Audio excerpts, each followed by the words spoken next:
Tonight, a Tuesday afternoon ride ends in tragedy as a motorcyclist is killed on an unsealed road in far west New South Wales.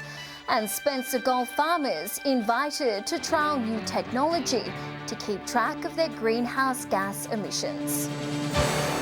With the latest from around the region, your nightly news with Alex Sykes begins now. Good evening, thanks for joining us. A man has died after being thrown from his motorcycle in far west New South Wales. Emergency services were called to the scene 75 kilometres north of Wilcannia at around 4 yesterday afternoon. The rider was discovered by an off-duty doctor and paramedic who both rendered first aid, but it was too late and he sadly passed away at the scene. It's believed the 65-year-old was thrown from his bike when he hit a rut in the unsealed road. Officers attached to Barrier Police District are treating the area as a crime scene as inquiries continue. With nominations for local government elections opening next week, Whyalla has learned current Mayor Claire McLaughlin does not intend to return to the role. The departure opening the way for brand new candidates and those who ran in 2018 to try to fill the mayoral position. It's confirmed, Whyalla will see a change in mayor this year. I am deciding not to rerun for the role of mayor of the city of Whyalla at the upcoming elections this November. The mayor announcing her departure from the role to fellow councillors in Monday night's council meeting, before releasing the news to the public yesterday. McLaughlin has been mayor since 2018 and has served on the council for a total of 8 years. It's been a pretty big decision for me to come to, and it hasn't been taken lightly. It's been made over a reasonable length of time. But yes, no, it is the right decision for me to make, and I feel very privileged to have been in this role. McLaughlin says she's proud of the council's achievements during her term as mayor, especially in laying the groundwork for future projects that will boost the local economy. Deputy Mayor Phil Stone today confirming with Spencer Gulf Nightly News that he will run for the mayoral position, saying he wishes to pick up the mantle of the outgoing McLaughlin. I'm really hopeful that these positive relationships that I've formed with both state and federal governments continues, and I think it's critical for the success in the city to continue to develop and grow. The proud South Australian says upon stepping back from her role at council, she is keen to see what the future holds. I'm just going to have a bit of a rest and spend some time with my friends and family and then see what new challenges come my way from there. Edward McCarroll, 7 Spencer Gulf News. The future of some of South Australia's remote Indigenous communities under the microscope. Questions have been raised about the viability of many settlements, with some predictions indicating it's just a matter of time until some close altogether. Some of the most remote communities in the world are in South Australia, living on the land like their ancestors did over 60,000 years ago. But with these areas severely impacted by pandemic lockdowns and struggles to fill vacant positions in the long term, an Indigenous professor suggests relocations might be the only option. For those communities, you do need a sensible and sensitive exit strategy where the people can be relocated. I'm not saying ripped up out of the ground, but I'm saying relocated to an urban setting, centre, where they have access to jobs, training, schools, good health services. Dr Dillon's suggestion earned a rebuke by Davenport Community Council's Tiger McKenzie, who argues job investment can stem the decline. He does not live in those areas. I don't know where he might be sitting in Sydney, up there, in a big flash house. Go out and see. Mr McKenzie has called on Senator Karen Grogan to return to Port Augusta for a roundtable discussion on employment. More jobs could create more opportunities for those in remote communities. And if they're willing to do that, let's sit down and have a yarn to see what we can come up with. So we in Port Augusta, not only the Aboriginal person like me, but the business people, we got a voice to make our Port Augusta community better for everyone. The South Australian Senator Karen Grogan says any closures are on a case-by-case basis. I think it comes down to a community-by-community conversation. The future is in the air and the government's wallet. Daniel Pizarro, 7 Spencer Gulf News.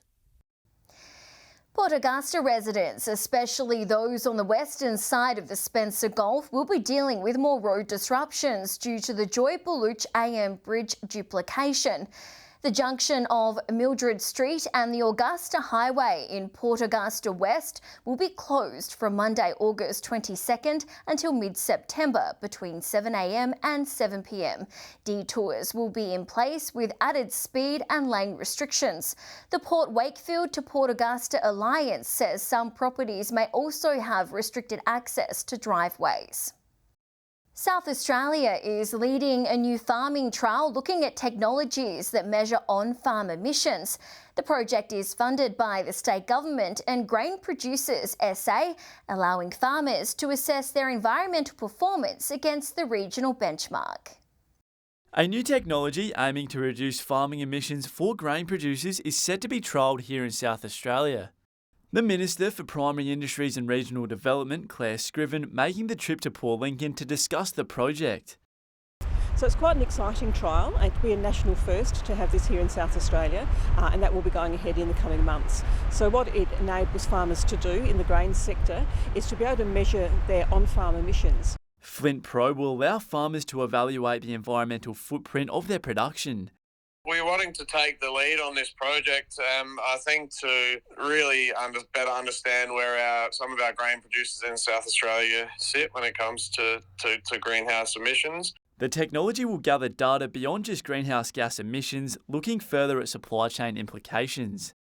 But also the emissions throughout the value chain, so from things like fuel and fertiliser and chemicals. So having that baseline that they can then compare to other regional baseline data. From the data collected, grain producers can look at ways to lower their environmental footprint. The trial will gather information from 10 farmers across the state. We'll be going out to grain growers very shortly to ask for expression of interest to fill those 10 positions. The future of the seafood industry here on the Eyre Peninsula also a point of conversation. So we've had specific conversations around the seafood sector, some very positive feedback about implementing our election commitment to give a 50% discount for rock lobster licences, so some very positive things around that. The discount aims to help out the Department of Fisheries, a sector impacted by COVID and the disruption of the Chinese market. Henry Millick, 7 Spencer Gulf News. Still to come tonight, should Whyala's giant cuttlefish ban stay in place for good? And our reporter Henry Millick stops by Port Lincoln RSL ahead of Vietnam Veterans Day.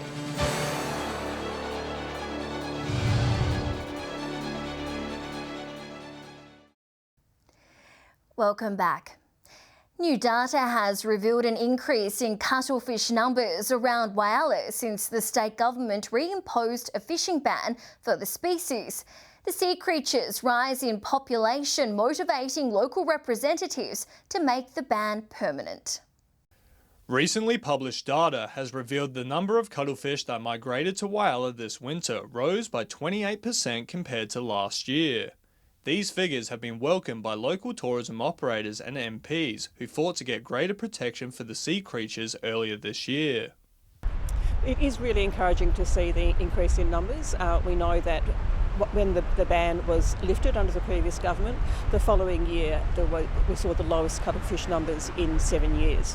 There's always going to be variability with numbers over the over different seasons, but I think the protection that we've put in place now gives our cuttlefish a real fighting chance. The reimposed ban has outlawed fishing for cuttlefish in a sanctuary zone north of Arno Bay and Wallaroo. However, the ban is set to end in May of 2023, promoting a push for the state government to make it permanent to protect the economic impact the tourism attraction brings to our region. The other thing that I want to now do is legislate that protection instead of it just being done on the basis of regulation. Making the giant cuttlefish ban permanent. We're going through the process in terms of taking that to Parliament, and then obviously it will be in the hands of the Parliament. Tourism operators say this year more individuals travelled to the region to see the large-scale cuttlefish aggregation, showcasing the potential of the industry if the ban remains in place.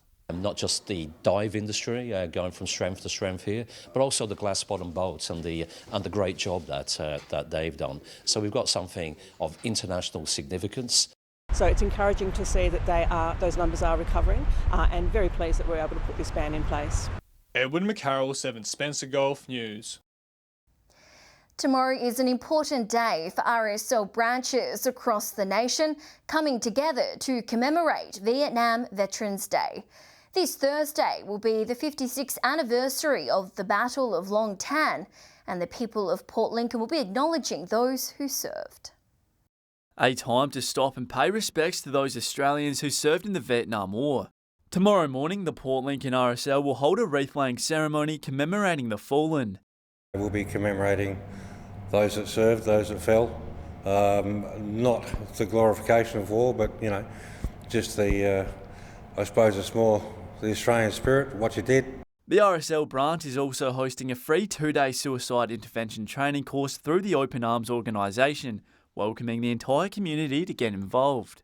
Leading on, I suppose, from that natural progression, we have assist suicide intervention training because thanks to the Vietnam War, I think that's where it all kicked off.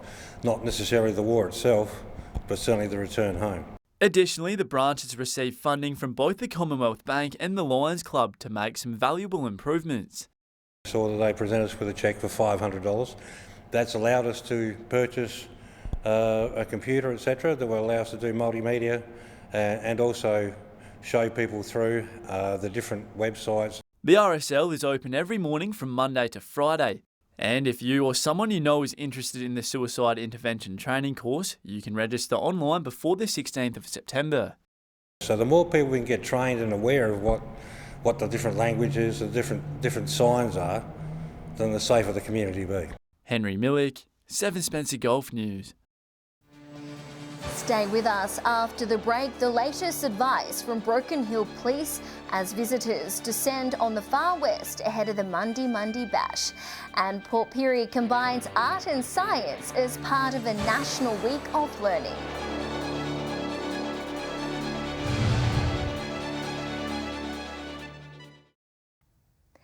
Welcome back to 7 Spencer Gulf News. Broken Hill is abuzz with people rolling through the city on their way to the Mundi Bash. With an increase in traffic, it's important for locals to remember to be patient with visitors, especially those who are new to the area. It's the Mundi Bash, take 2. As the caravans roll through town on their way out to the plains, the Barrier Police District will be keeping revellers in check. Our presence is not only at the Mundi Bash but also in and around Broken Hill, the roads leading in and out. It's all about keeping people safe. After a successful event in April, close to 10,000 people are expected at round 2. Officers want those attending to have a good time, but to also be mindful of their surroundings. Don't rush to get there. You'll get there, but if you get there 10 minutes later than what you planned, so be it, doesn't matter. Just get there safe and have a great time and enjoy the music. The Barrier Police District covers a large part of New South Wales, and officers from Dareton to Wilcannia will also be out at the site. It's not about them coming in to help, it's about sharing their experience with all our officers from our whole police district. With people travelling from far and wide to attend the festival, Argent Street has seen an increase in foot traffic. Shop owners are loving being busy again. We are super excited. The lead-up's been pretty busy. We're getting there in the end though, but it's absolutely amazing to see this many people in Broken Hill. Shops have also extended their opening hours to cater for the extra thousands of people coming through. Yes, so again we've extended our trading hours. We've been open all weekend until 4 o'clock over the weekends. And yeah, it's just amazing. We've got so many people coming in and the Argent Street has such a wonderful vibe at the moment. Day 1 of the bash gets underway tomorrow, with Midnight Oil headlining in their final tour. Joshua Mercer, 7 Spencer Gulf News. The month of August has already been special, with the South Australian Living Artists Festival taking place throughout the region. And with today marking day 3 of Science Week, Port Pirie has gone all out to educate the community through the medium of art installations. Science Week started with a bang, and there's still plenty of opportunities to get involved. It's the joy of discovery, it's getting hands-on with things. I made up a record sheet so they can create their own science journals of their observations, what happened with their experiments, what they thought was going to happen and what the results were. The Port Pirie Regional Library has been transformed into a science lab this week, with activities galore to keep the kids entertained whilst learning. Another local business that put their hand up this week is the RSL, who always have exciting models on display, such as the popular Iroquois helicopter. When we have tours of any sort, we always try to make it fun. Kids enjoy fun more than they enjoy schoolwork at times. Illuminart has once again gone to great lengths to provide the community with a show that combines science and art, to uncover the hidden glory of the Spencer Gulf, as well as touching on the many threats to our environment. The story was built with some research and consultation into the very unique ecology of Spencer Gulf. The projection includes 2 different stories, The Tides of Life and The Bridge to Somewhere, which explore the distant future of Port Pirie. So make sure you bring a chair, blanket and snack and enjoy the show. Annabelle Francis, 7 Spencer Gulf News. Stay with us. After the break, we check the region's latest fuel prices, and it's good news for your back pocket. And we'll have the weather details with Ruby Cairns.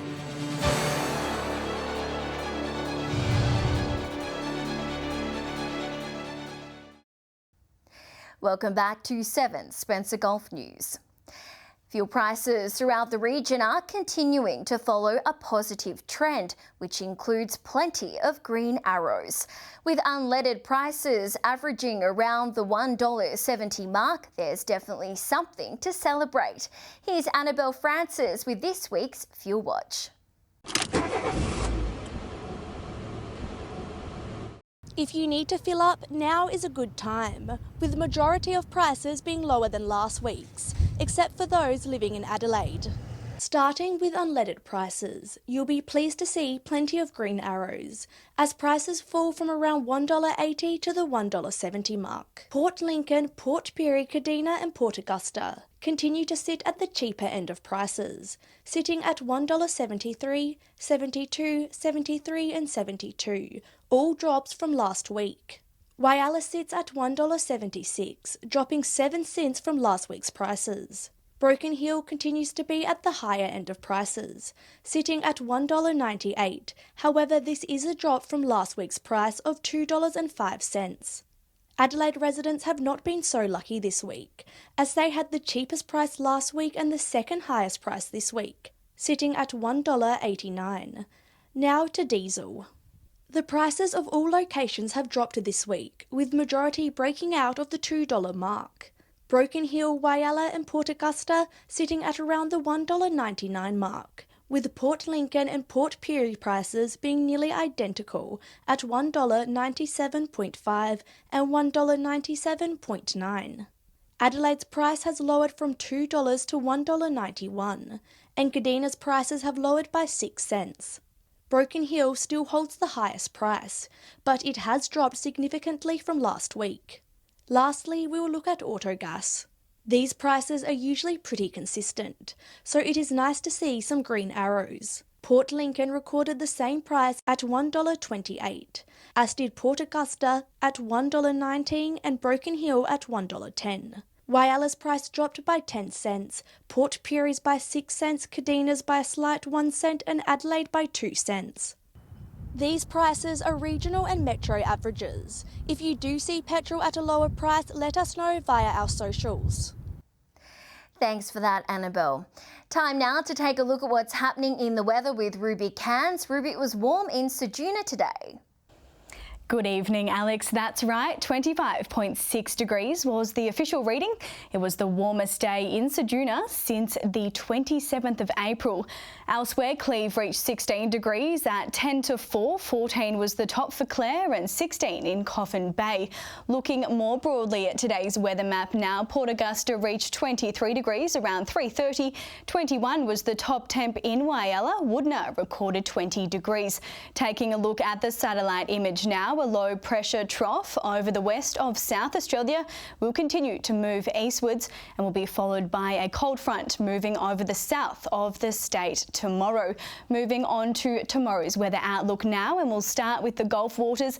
Northwesterly winds 15 to 20 knots in the morning, seas between 1 and 1.5 metres. South to southwesterly swells below a metre. Showers and 16 degrees for Port Lincoln tomorrow. Similar conditions for Cleve, 15. Woodner's headed for 17 degrees. Showers and 18 degrees in Whyalla on Thursday, 19 and rainy for Port Augusta. Rainy top of 16 for Kadina. Rain at times and 17 in Port Pirie, just 13 for Clare. A late shower in Broken Hill, 21 degrees.